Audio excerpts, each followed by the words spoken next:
Before the destruction of the Beis HaMikdash, Hashem sent Navi after Navi, prophet after prophet, warning, warning, warning. And Yeshaya Navi was charged with delivering a message.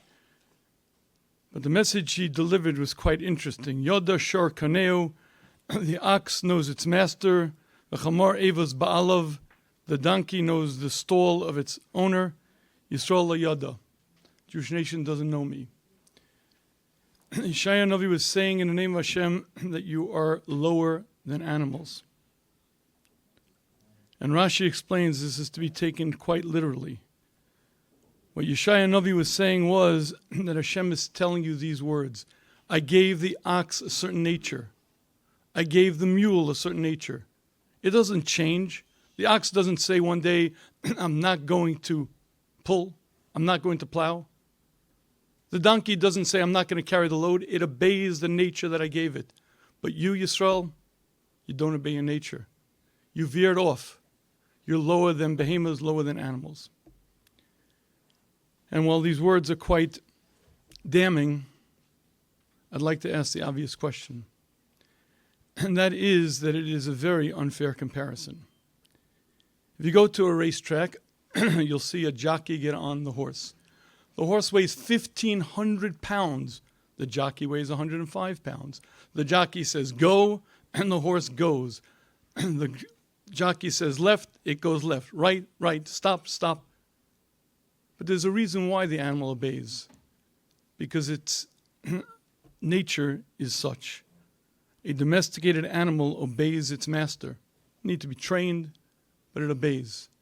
Try putting a saddle on a Siberian tiger or a polar bear. It doesn't go so well. The point being, Hashem gave a particular nature to each animal, a nefesh habahami, an internal imprinted instinct, and it obeys that instinct because it has no choice. It has no other voice. And of course it does what it's supposed to do because that's where Hashem created it. But we're a bit different. Yes, I have a part of me that only wants to do what's right, what's good, what's proper, my neshama. But I have another part of me, completely the opposite. There's a full half of me that doesn't care about anyone else other than me. There's a full half of me that only has its desires, needs, and doesn't even know of anyone else. And the battle of being a human being is there are two voices within me, each one speaking, each one vying for primacy. And if you don't know what I'm saying, I'll give you a very simple example. It is relatively easy to make a decision to go on a diet. I'm not going to touch chocolate cake for the next 2 months. Okay. Until the first time someone offers me a slice of chocolate cake. Oh, I decided I don't want it already. I'm not touching it, but it looks really good. No, but I don't want it, but it looks delicious. I said, no, but you're really hungry, aren't you? I said, stop it. No, you really want. There are two voices within me. Where did that voice come from? There are many, many thoughts that I control and many, many thoughts that I don't. A full half of me is an animal soul, nefesh habahami. Hashem imprinted into that soul all of the instincts I need to survive as a human being, much like any animal in the wild. But that part speaks in my brain freely and whenever it wishes. And so I am quite distinct from the behemoth that Yeshaya Navi describes. Because the animal obeys its nature because that's where Hashem imprinted it. The ox plows, the donkey pulls, but I have two natures. Within me is a voice that says, do what's right, what's good, what's proper, serve Hashem, be generous, be good. But there's another half of me that says, no, I don't care. I only care about me and me alone. And the battle of being a human being is which voice wins out, which voice do I listen to, but it's my entire existence. As long as I'm in this world, those two voices will speak. So how could you compare the Klal Yisrael to the ox, to the chamor? Okay, good, we messed up, we blew it.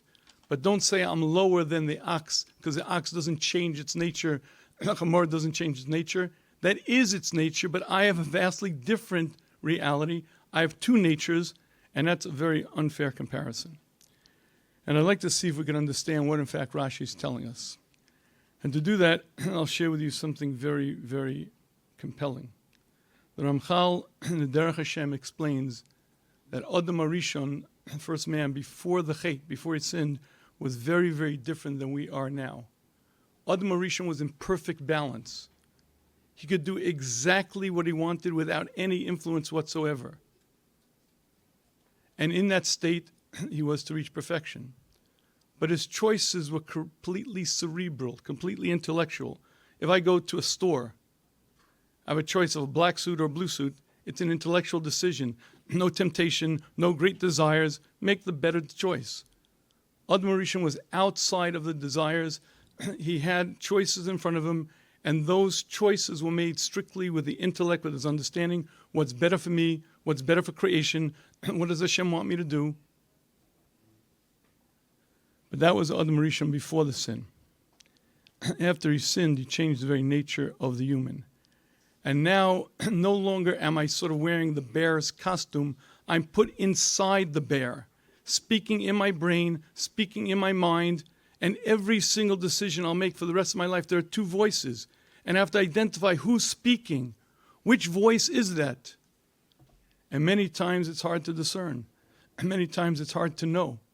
But that voice will speak within me always, because that is what it's like being a human after the sin. But the Ramchal explains there's a second distinction of Adam Rishon before the sin and us, and that is, we identify two aspects of the neshama, the soul. One aspect, we identify it as the life source, that which makes the human being alive as opposed to a domain. The other source, the other feature that we recognize is its seichel. The neshama is that part of me that's intelligent, that's wise, imprinted with all of the instincts to do what's right, what's good and proper, to accomplish my purpose in creation. But there's a third feature of the neshama that we're not aware of. Explains the Ramchal, before the sin, the neshama had a power to change the nefesh habahami. The neshama was so powerful, it could at will change the animal soul within it, change the animal that it sort of was wearing as a costume, because that's the power of neshama. And let's go back to our example with me and the chocolate cake. Adam Rishon wasn't just not enveloped in the body. It wasn't just that he wasn't tempted. It wasn't just he was cerebral. He could at will change any desire that he ever faced. Meaning to say, if he decided not to eat chocolate cake for the next 2 months, he would change the nefesh habahami, the animal soul within him. You shall no longer crave carbohydrates. But that's just the mushal. What that means in plain language is there's a tad too much anger, a little bit too much arrogance. Change that. He was malleable, plastic. He could change the essence of him. I don't think I'm generous enough. Change. But when he sinned, the neshama no longer had that power. Because now we're put into the body of the bear, no longer wearing a suit as a costume, put inside that body, put inside the bear itself. And now the neshama can no longer function. The neshama functions as a life source, as a source of intellect, but it can't change the body. And therefore explains Ramchal, Hashem had to introduce something called death. You see, in our current state, we can't reach perfection. I can try, I could set goals, I could work, but I'm never going to get there because my neshama cannot change my body. And therefore Hashem had to introduce death. When I die, my body's put in the ground, I separate, and I go to the Olam HaNeshama, so let's call it a sort of a holding pen, where I wait for a given amount of time. And then there's a third stage. Third stage is Tchias HaMesim, where each of us are put back into a body similar to Adam Rishon before the sin. And in that state, the neshama has its original power and can change the essence of me, grow and accomplish, get closer to Hashem, reach its source of perfection.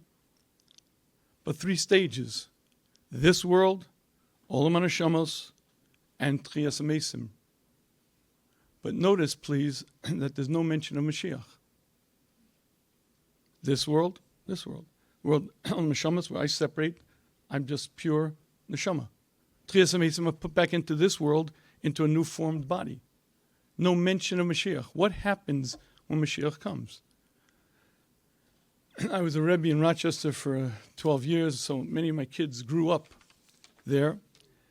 And one summer, one of my kids comes home and says, "Abba, do you know when Mashiach comes, lollipops are going to grow on trees. I wasn't the one to burst the bubble, but I'd like to share with you, no. Lollipops will not grow on trees.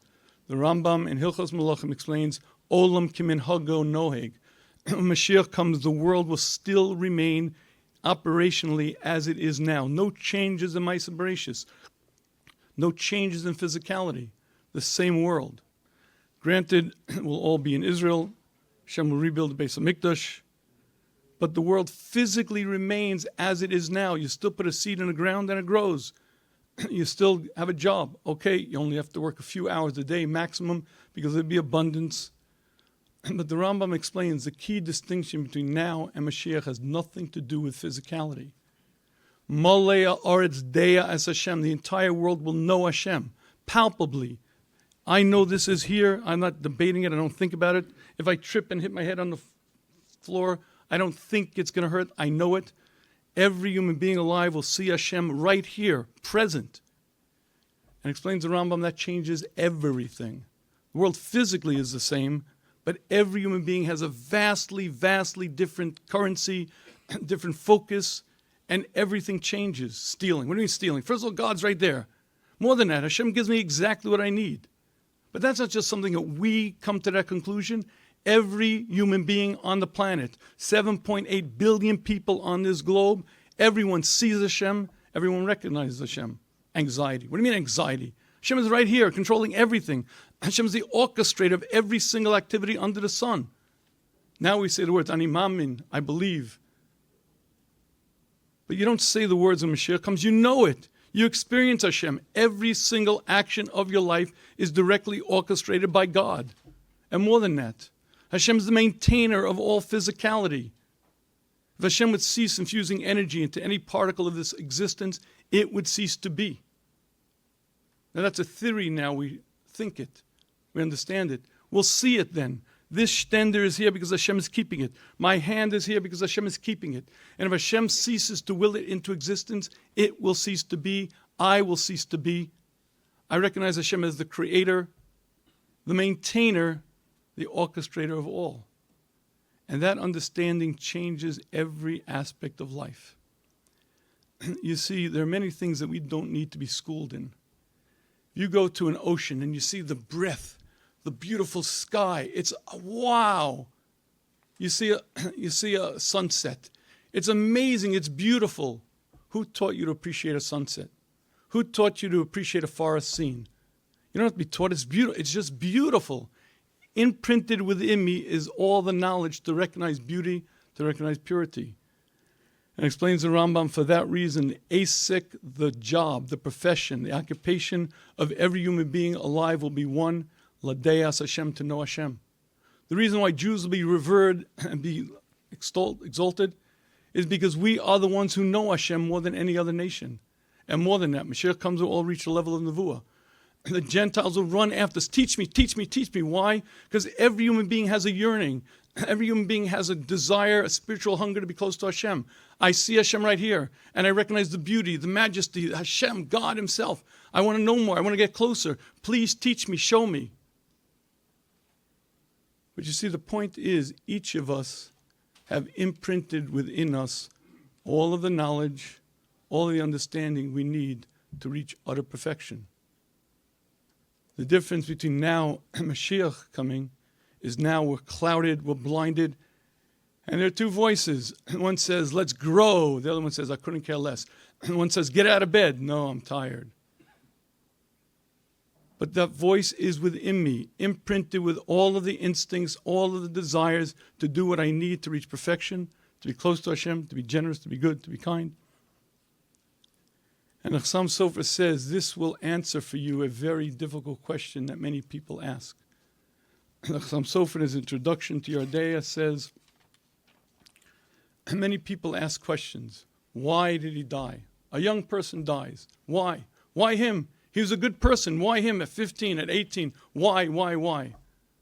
Explains the Chassam Sofer, the question is missing the boat.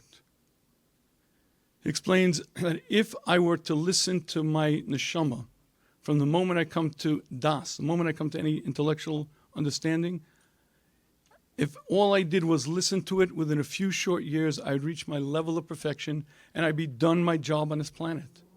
The reason it takes us 60, 70 years is because we take 2 steps forward, 1 step back, 1 step forward, 2 steps back. We spin our wheels because I do what I'm supposed to do, I don't, I do, I don't. We make contrary decisions all of our lives. And therefore it takes 60, 70 years. Explains Islam Sofer, if you see a tzaddik, someone who really is a bona fide recognized tzaddik, and he's still here when he's 50, when he's 60, when he's 70, you should ask a question, what's he still doing here? And Chassam Sofer explains he's not here for himself. He long ago perfected himself. He's here for others, his students, his children, the generation. But it doesn't take long to reach utter, total spiritual perfection. Because imprinted within me is all of the knowledge, all of the instincts to do just that. And I believe that's what Rashi means when he explains the words Vishaya. Hashem says, I gave the ox a nature. I gave the mule a nature. And I gave the Jewish nation a nature. Imprinted within you are all the instincts to do exactly what you should be doing when you should be doing it. Oh, you had another voice? Okay. But it was your choice. You could have listened, you could have not listened. You corrupted your nature. You got to the point where you so veered off course that I don't recognize you anymore, and you are lower than the ox, lower than the chamor. Why? Because it didn't change its nature. You had a fight? Yeah, but you also had the ability to not listen.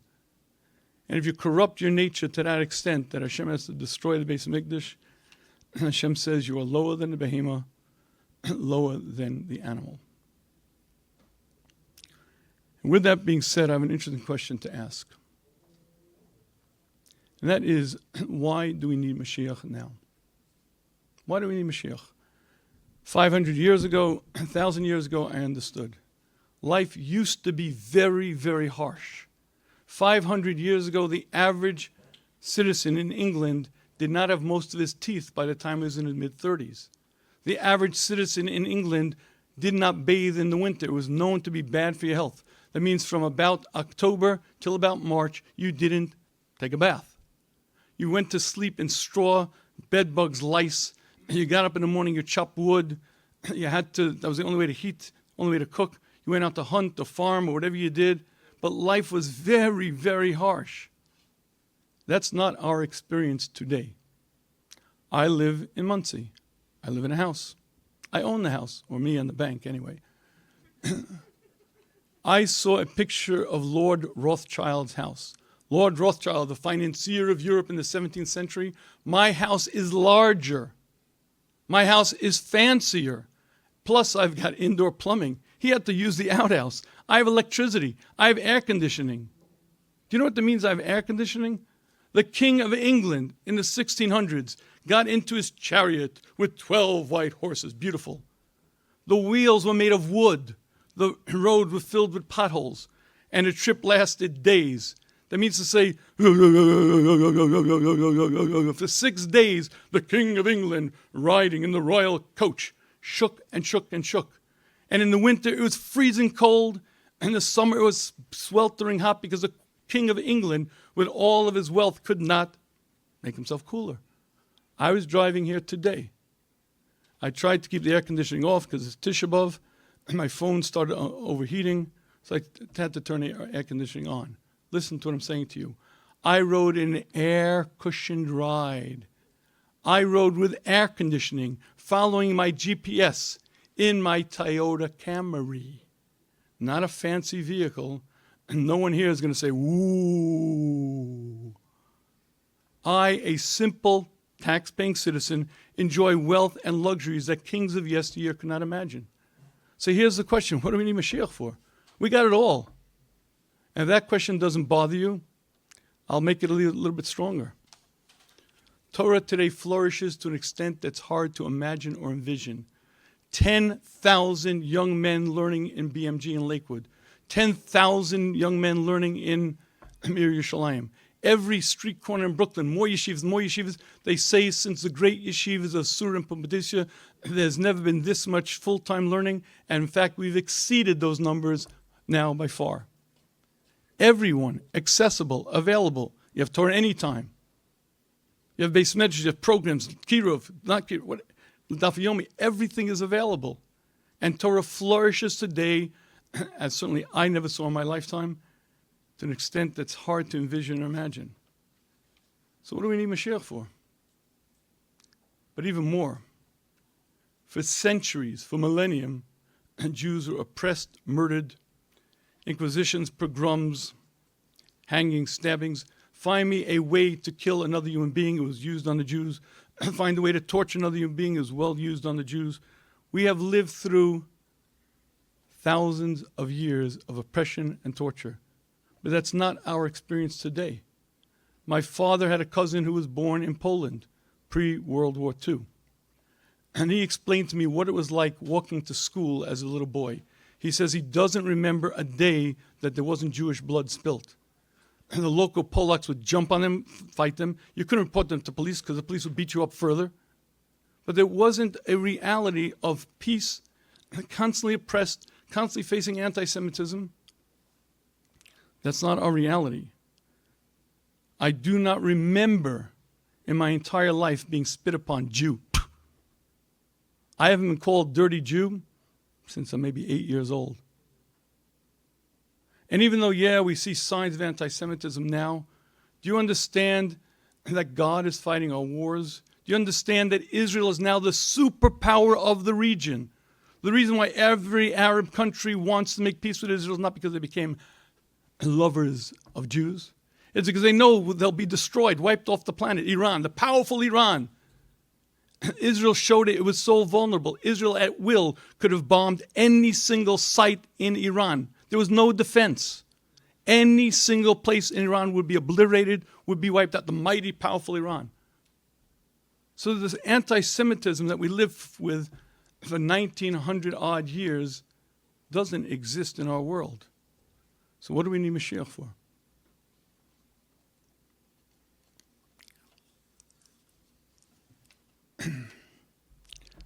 Our Sameach was a yeshiva in Monsey for Bali Tshuva. I would often speak there, and I often had the guys over Friday night. And there was a rule at a Shafier house, nothing's free, you got to pay for your meal. The guys had to tell their story. How did you become religious? My kids would sit there with jaws open, hearing story after story. One Friday night, there's a fella at the table who's not yet religious, who says to me, Rabbi, every wise person I've ever seen, I asked this question to. My college professors, my grandparents, anyone with any wisdom, and no one can answer this question. Maybe you can answer it. I said, it sounds like a challenge. What's the question? The question is, why have children? But not why have children because they're bratty and they're noisy, expensive. No. Why do that to an innocent little baby? There's so much pain, so much blackness, so much ugliness in the world. Why take an innocent little infant and bring him into this horror? Why do that? Because you want a kid? Why torture an innocent baby because you want to have a child? Why have children? So I said to him, it's a good question, and I have two answers. One that's right, one that's wrong. Which one would you like? So realizing that it's two for the price of one, he said, I'll take both. He's Jewish. I said, let me tell you the wrong answer first. The wrong answer is you're right. Life is very ugly, very tough, very rough. But you understand the world to come is so great? Hashem is very, very capable. Look out at this world, replete with wonder. 100 billion galaxies, 100 billion of those in the known universe, all with harmony, all with peace. Could you imagine if Hashem created a world for one purpose and one purpose only, and that was for you to have pleasure? Unending pleasure, whiffs within whiffs, swirls within swirl, and you never got bored, never got tired. That is the world to come. So yes, you're right. This life we live is very harsh, but the world to come is so great that it's worth suffering all the pain. I said to him, that's 100% true, but the wrong answer to the question. The right answer to the question is if you understand life, life is beautiful. If you understand why you're here, you get up in the morning and say, let's go. And 24 hours to change myself, change the people around me, let's go. Oh yes, life has its problems, headaches and travails and issues, but there's a simchas achayim, there's an inner joy. Why? Because you understand life, you're growing, you're accomplishing. You are in sync. You and your inner sense are in harmony, and there's an inner joy and inner happiness. If you understand life, life is beautiful. That simchas achayim seems to be lacking in our day and age. The amount of people who suffer, the amount of people in pain. Oh, they don't suffer physically, they don't suffer financially, but they sure do suffer emotionally and psychologically. I get the calls, I get the emails all day, all the time. And if you hear about the amount of people who have tsaras, loneliness, broken homes, divorce, neglect, depression, anxiety, addiction, self-destructive behavior, inner emptiness, low self-worth, confusion. Let me make it clear. Depression today, as compared to 40 years ago, is tenfold. There's 10 times as much depression today as there was 40 years ago. Interesting. But not just that, the average age of a depressive incident back 40 years ago was about 30. The average age of a depressive incident today is about 15. That means the average depressed person will have a major depressive incident by the age of 15. But it's not just depression. By the way, how many United States of America suffer from major depressive episodes? Every year, the number is 21 million U.S. adults. That's not counting the 15-year-olds. Only if you're 18 above, 21 million people. How about anxiety? How about anxiety that doesn't let you get out of bed? You're nervous, you're afraid. I don't know why, but it's just an inner sense. How about 40 million adults? The total U.S. adults with mental illness is 58 million people, 22% of the U.S. population. It's unprecedented. My daughters, when they were considering what to do for a living, I told them, go into mental health. Whatever you become, a therapist, psychologist, psychotherapist, it doesn't matter. You'll have an unending stream of people coming to your door. Because there are so many people suffering, so many people who are,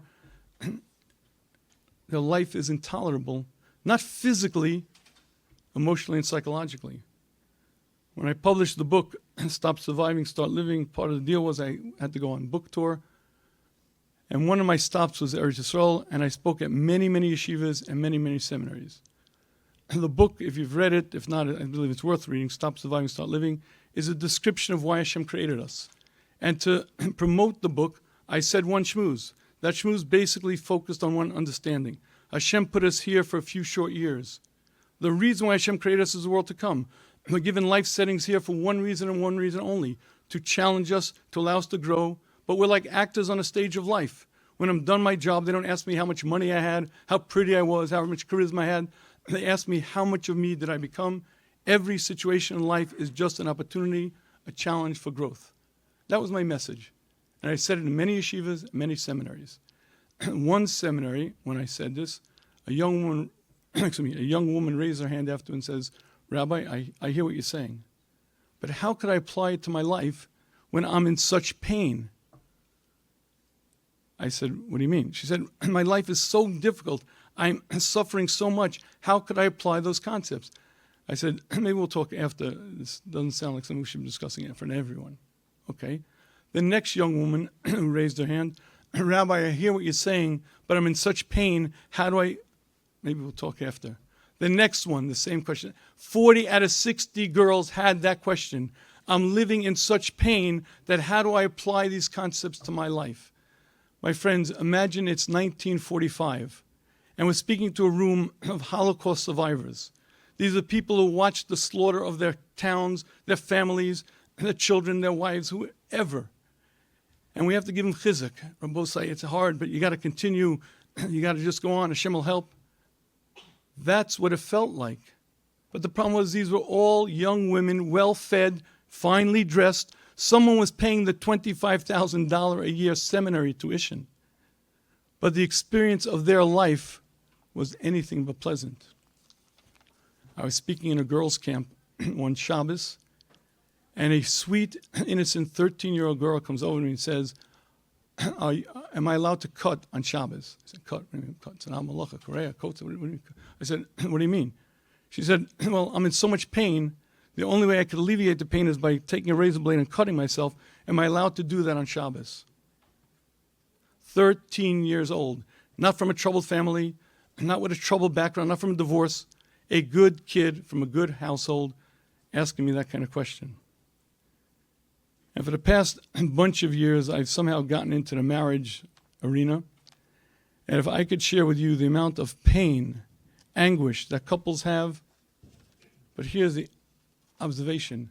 On a regular basis, I'll get a couple in my office, and I'll speak to them for whatever time I speak to them. They leave. I walk out and I say to my wife, they're a match made in heaven, living in Gehenna. They're so stubborn. They have such set ideas. They're not open to understanding, not open to change. His fault, her fault, his fault, her fault. I'd like to share with you, I believe that 80% of the divorce in our community shouldn't be. It's not like Hashem lost his touch in making matches. It's people lost the understanding what it means to be a human being. And the pain, the torture of a husband and wife just fighting, forget the divorce part, just fighting, the squibbles. Let's talk about one other issue called addiction. In the United States of America, there are quite a number of addicts. 49 million people had a substance use disorder in the year 2022. Not much different today, but the stats aren't gathered yet. 49 million people. Okay, in the Jewish community, it's nowhere near that, but Lamaisa, we suffer acutely. If you'd like to know why we need Mashiach, it's to alleviate the suffering. Because you understand what happens? In one flash of reality, I get it. Hashem is right here. But that reality changes everything that I thought, everything that I experienced. Oh my goodness, every mitzvah I grow. Every avera damages me. Who would want to sin? I don't drink bleach. I don't put my hand on fire. I would never sin. But more than that, every mitzvah, wow, let's go. Would you like to know what it's like? Sheldon Adelson was a philanthropist. He's the one who started the trips to Israel, the birthright. He funded it. He was a rags to riches story. He's a child of immigrants, grew up poor. He started his first business when he was 12. He sold that business. Started another business, sold it, so another one, sold it. Eventually he started Comdex, the computer show, and he built the Venetian in Las Vegas. And Forbes magazine writes that in 2003, his personal worth was $1.4 billion. Now, $1.4 billion, especially then, was a lot of money. It's $1,400 million. A lot of us could probably get by on a couple of million. We're talking $1,400 billion. Okay. Forbes magazine then says something interesting happened. In 2003, Sheldon Adelson took the Sand Corporation public. And between 2003 and 2004, his personal worth multiplied by 750%. He was worth, by the end of the year, $20 billion. But Forbes magazines want you to understand what that type of growth means. They say it was the equivalent to earning $1 million an hour. Now, Rabosai, I want you to imagine for a minute the following. Imagine I'm earning $1 million an hour. Wow! I sit down to a leisurely lunch. $1 million richer. Wow! I learn a Daf Yomi. I stop. $1 million more. I take a Shabbos shluff, a little nap. $3 million richer when I wake up. Wow, life is beautiful. Let's go. Every word of Torah is more precious than gold. We say those words now. When Mashiach comes, we experience it. Precious than gold, more precious than diamonds. Wow, let's go. A mitzvah, I could grow, I could change. Let's go. The simchas hachaim, the joy, the happiness, the inner harmony is unimaginable. But one thing for sure, all of the pain, all of the self-inflicted torture, which the vast majority of it is exactly that, disappears, completely gone. And one reason why we should beg Hashem for Mashiach is just because the people amongst whom we live, if not ourselves, suffer acutely, and all of that comes to an end. Yes, people will be more healthy. Yes, they'll live longer. But the key difference is knowing Hashem, and because I know Hashem, there's an inner peace and inner joy. My entire life existence is vastly different. And for that reason alone, it's worthy to daven for Hashem. But there's another reason. Hashem created a world with such wisdom and care and forethought that we don't even recognize. Hashem created us for the world to come. But Hashem is the Meitiv, the ultimate giver, and so many features in this world were created for one purpose, to make our temporary journey here more pleasurable. Sights, aromas, taste, colors. There are so many features that Hashem created for one purpose, for us to enjoy. Hashem made an apple with an incredible crunch and a delicious flavor. The citrusy orange flavor of an orange. A banana. Food. Sights. We should be walking around high. There's a shmooze that I try to say as often as I can. I look for new audiences regularly to say what I call the orange shmooze, where I go through the details of the pleasures that we should have naturally. And the reason I do it is because for the next week after, I make a different bracha. When I bite into an apple, I actually bite into it and experience the flavor. When was the last time you bit into a plum and said, wow, I got to sit down, this is too intense. Wow, let me just focus on this. Wow. When was the last time you even paid attention to what food you were eating? Oh, the first bite maybe, but the third bite, no. But you see, the world that Hashem created is not the world we live in. Hashem wants us to enjoy our stay on the planet, and we don't. But you know why we don't? We're distracted, there's busyness, there's trouble, there's issues, there's the noise, the confusion, the static. Who can actually concentrate on anything? We all have ADD. Forget the iPhone training me in that. Another reason to beg Hashem for Mashiach is because the world right now is broken. It's not working as it should. But there's a much bigger reason. About 5 years ago, I went through a difficult period in my life. When I was 19 years old, it was my first year in Beis Medrash, and I was a very, very focused, very ambitious young man, and I set very lofty goals for myself. Musar, Midos, learning. I was going to be the Torah personality, and I was very disciplined and very focused. And for many years, I learned in yeshiva, I learned in kollel, I was a Rabbi, and I was extremely diligent. I learned Musar for at least a half hour, often more, every single day. And I woke up about 5 years ago, and I said, uh-oh. Getting close to the end over here, and I'm nowhere near anything that I dreamt I would be. I'm nowhere near that vision. But it's not just I'm nowhere near, I'll never get there. There is no way on my current path that I'm going to be a fraction of what I set out to be. And I had a little bit of a funk, a little bit of like a down. But then I read a little further in this Derech Hashem, in this Ramchal.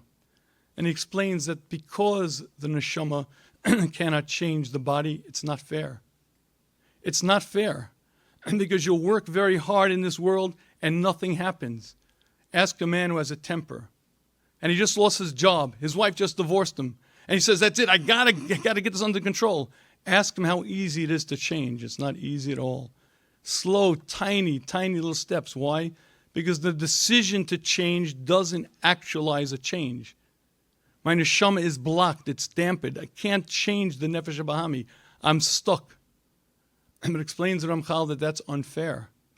And so therefore what Hashem does is there's a sort of what I call a shadow man. Every step that you take towards reaching perfection, there's a shadow that you're forming that gets bigger and bigger. You, as you exist now, did not change an iota. But that shadow gets bigger every fight that you fight, whether you win or you lose. You put in energy, that shadow gets bigger. It gets bigger and bigger and bigger. And for me, that was a great nechama.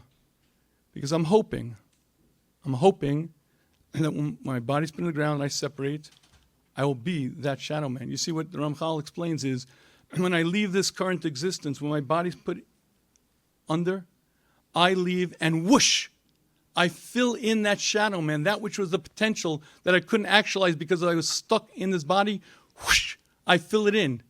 And I become exactly what I would have been had my neshama been able to effectuate change.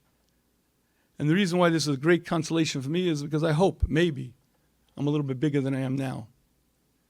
But you understand what this Ramchal teaches us? There should be a very real frustration inside of you. I was put on the planet for one purpose and one purpose only, to perfect myself. And by golly, I can't do it. I cannot do it. I'm incapable. I work on anger. I work on being patient. I work on humility. I work on chesed.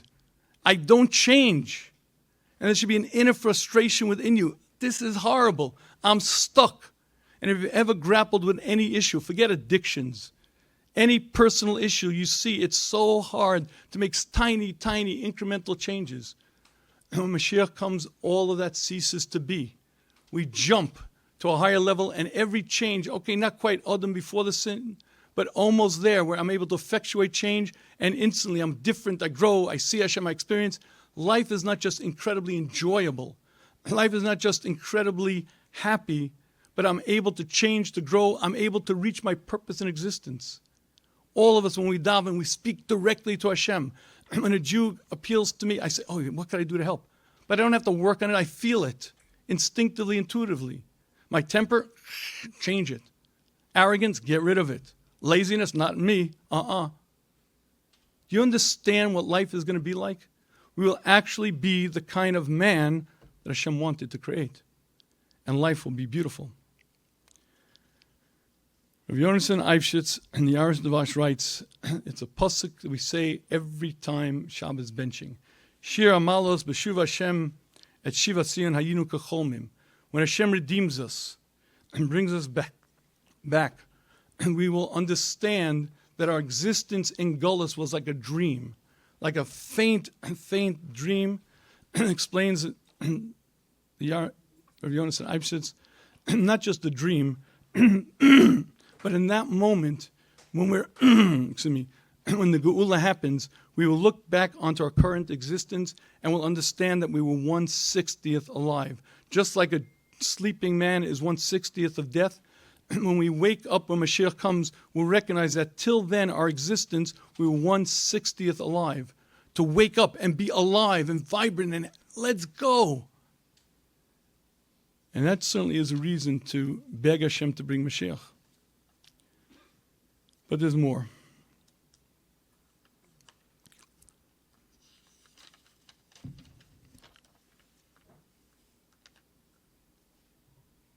The Bedouins attack the Druze.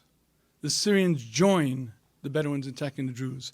And they slaughter the Jews, man, woman, and child. And they post the videos online. Look at me, I'm a dead body. Look at me, I killed this one. I killed man, women, innocent people. Israel, recognizing that there's a minor Holocaust happening, steps in and fights against the Bedouin. Don't kill innocent men, women, and children.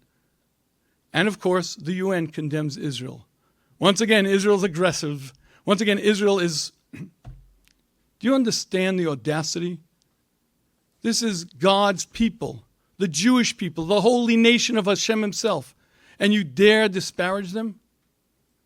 Every time an atheist says these words, well, a lucky roll of the cosmic dice, it just happened, there should be a sense within you of outrage. Hashem is the creator of all. Hashem is the maintainer of all. That's my God. And you're disparaging him. A chutzpah, how dare you? How dare you say those words? How dare you blame Israel fighting the most moral war ever in existence? I know they're protecting the innocent Gazans. I don't know how innocent they are. But they're fighting such a very careful, deliberate battle so as not to kill innocent, supposedly Gazans. And the amount of Jewish blood that's been spilled because of that. Believe me, Israel could have just carpet bombed them and they'd be gone. We lost 450 chayalim to this moment. Mostly because Israel wanted to go in and not kill wantonly civilians.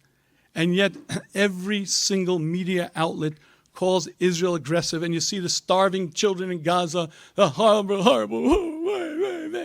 and yet when you see the scenes, what it's really happening, there's abundance of food. The Gazans never had as much food as they have now.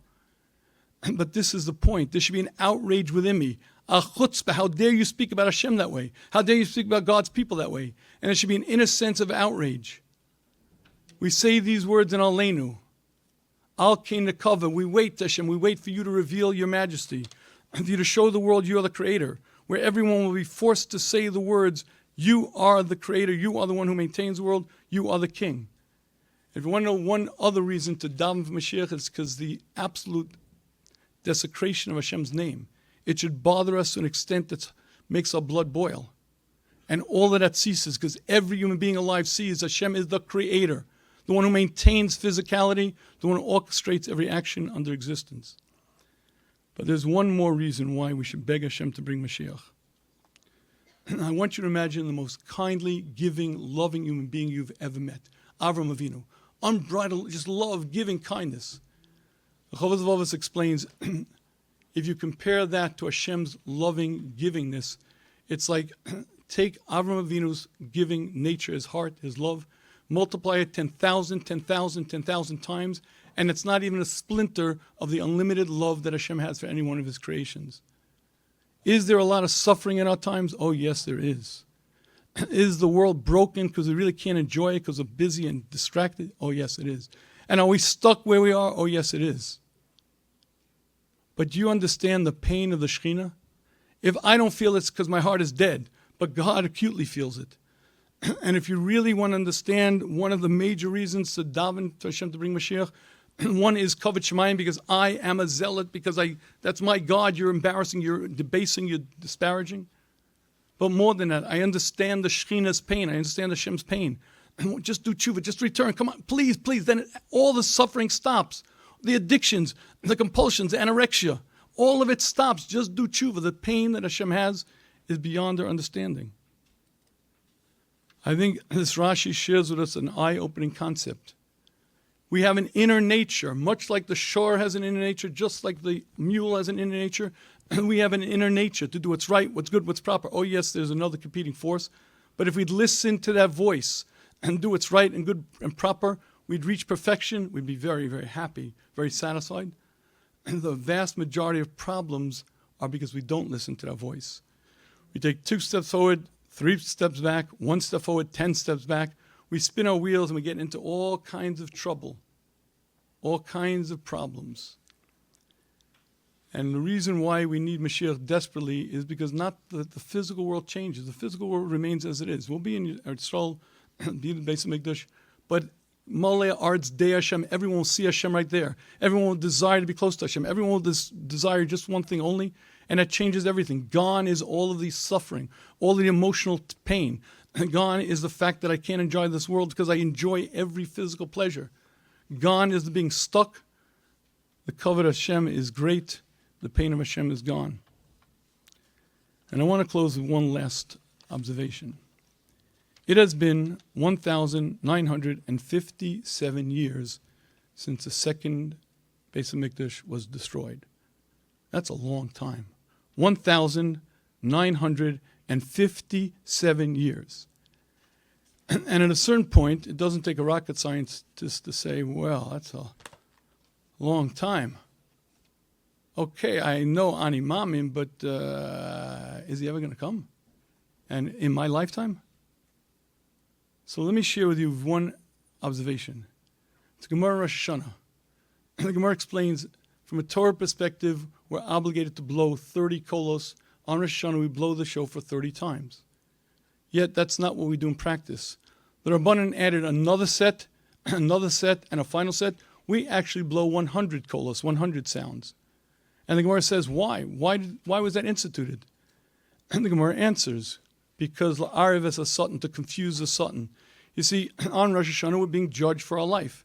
The satan, the Yetzer Hara, is the one who's makatrig. He reads the ledger of what we've done wrong and why Hashem should not grant us a good year. The shofar blows, he gets so tumbled, he gets all shooken up. He can't makatrig, he can't complain at that moment, and we get a pass. But here's what Tosfos explains. Why does the satan get all so tumbled, all in turmoil? Because he hears the shofar and he says, oh my goodness, that's Mashiach. That's Mashiach. For sure, that's the shofar. Vayita b'shofar gadol. Hashem's going to blow a mighty, mighty, powerful blast when Mashiach comes, and then I'm dead. Hashem shechs the Yetzer Hara, the Satan is out of business.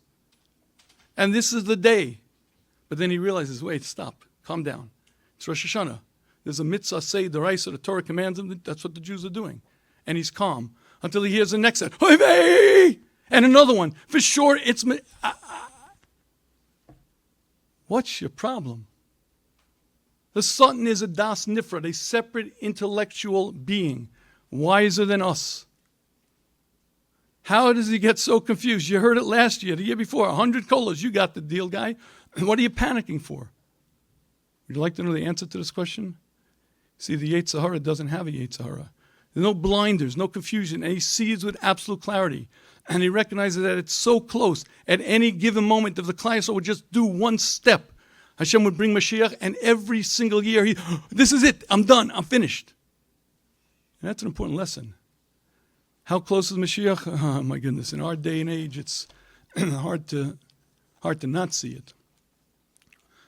May Hashem grant us that this be the last Tisha B'Av we celebrate as a fast day. May the next one be a Yontif, B'Yishlayim Abnuya.